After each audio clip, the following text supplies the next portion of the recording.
Dear friends, I am Mary Mother Mary, as you have come to know me. I bring joy and lightness to you on this day. I wish to touch your hearts, and to tell you that all is well. Even though you may be experiencing hardship in your life, and even though you may be suffering, I want to tell you that you are fine. Please feel this reassurance coming to you from me. I want to remind you of who you are in eternity. Remember the child that you just met in the meditation, and see its innocence. This child still has a sense of belonging, it is part of a greater whole. Now imagine that this child is embraced and received in a field of colors and energies, very loving and subtle energies. Give them to the child inside you. As you see and feel these colors, and perhaps some of you hear a kind of music, please know that this is who you are. This is the energy that matches you, to which you belong, so allow that energy to work on you, to heal you. In order to survive emotionally on earth, you have built walls around yourself, because you needed to become shielded against the outside world. But these walls, these shields, are now hurting you, because they prevent you from truly living, from truly experiencing life, from truly experiencing joy. These walls and these shields are made from fear, and what happens to many people who carry a high and refined energy in their heart, is they try to protect themselves by building these walls. And why do they do this?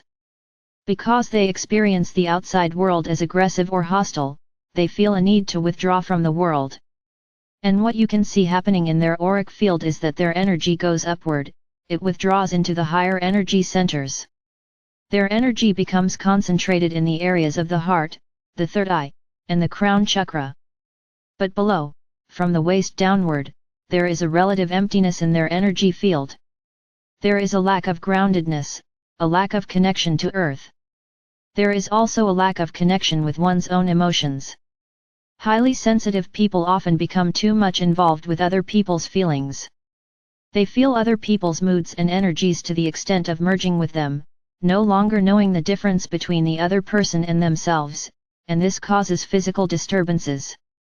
Their energy becomes drained, and they lose touch with their own passion, their own will, so to speak. They almost topple over, because the upper half of their energy field is much more full than the lower half. There is confusion in the hearts of many highly sensitive people. The emptiness that is there in the lower part of their aura also has to do with self-doubt and insecurity about who they are.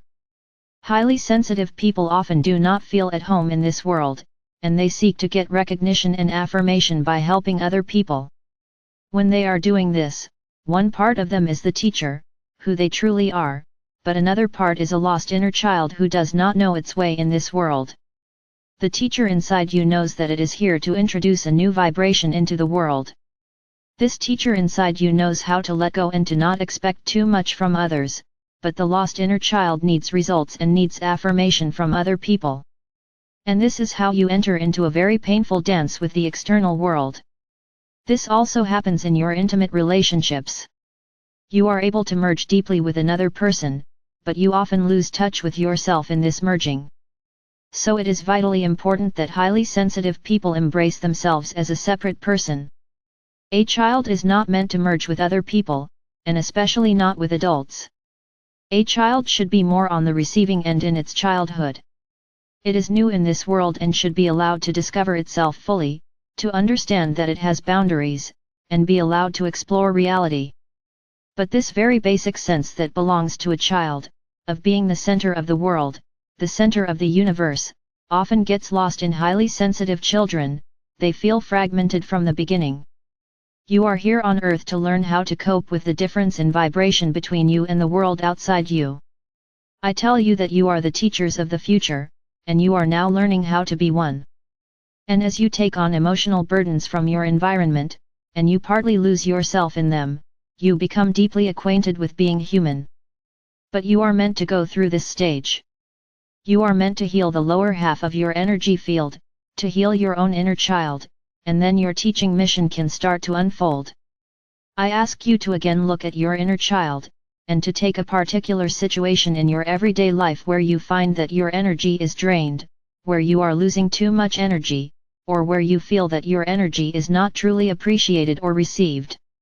Now look at what is happening on the energy level. Is your inner child hoping for a kind of recognition from this environment or these people? Is it making itself small to get this recognition? Imagine that you, the teacher in you, put your arms around this child so it feels protected. And you tell this child, I have for you what you need. Come to me for love and appreciation. I am your parent, I am your guide. And sense how the child relaxes into your arms. It has been such a struggle for this child to emotionally survive by trying to get recognition from outside itself. This is what causes you to sometimes be so tired and drained. And feel how strong the teacher energy in you already is. You are wise and you are experienced. Now imagine, once you have fully embraced your child and it knows that it belongs to you, that you again look at the situation from your everyday life. How would the teacher in you handle this situation? What would it do? It may be that you need to express more clearly what you want or what you feel, or maybe you need to leave that situation altogether. But you can only truly see the essence of this situation when you look at it from the position of the teacher inside you. And finally, I would like to say that high sensitivity is a gift. It enables you to understand people deeply, and it also enables you to appreciate beauty in a very sophisticated way. But in order for this gift to flower, you need to be able to own your energy. So imagine there are these beautiful and subtle energies in your heart, but at the same time you have firm boundaries around you. You also know you have a wounded inner child inside you. You are aware of this as you enter into relationships, and you take care of your inner child. As you do this, the need to build walls or create shields becomes less and less. You do not need to protect yourself against hostile energies so much. Your self-awareness becomes your protection. You are more deeply aware of who you are, both your light, your greatness, and your wounded parts. And because of this self-awareness, you will no longer uncritically absorb so many energies. You will no longer take so much responsibility, and you will play more. I started by saying I am here to bring you the energy of joy and lightness, and I mean it. I want you to now feel this energy, the joy and lightness that is there for you. You are meant to enjoy life on earth. Some of you who are on the spiritual path become too serious about their mission, so to speak, but do not forget to enjoy life, too. You are meant to receive as much as to give. You are meant to recapture that childlike innocence and celebrate life, without constant worry about the future. Connect again with the child, but now with that part which is capable of play and carefree joy. Ask the child if there is one thing you can do for it on a daily basis that will make it happier. You are this child's parent, so you are meant to heal it, to comfort it, but you are also allowed to spoil it a bit, to let it have fun and enjoy itself, because it is so beautiful and innocent. Thank you all for being here today and joining together your lovely energies.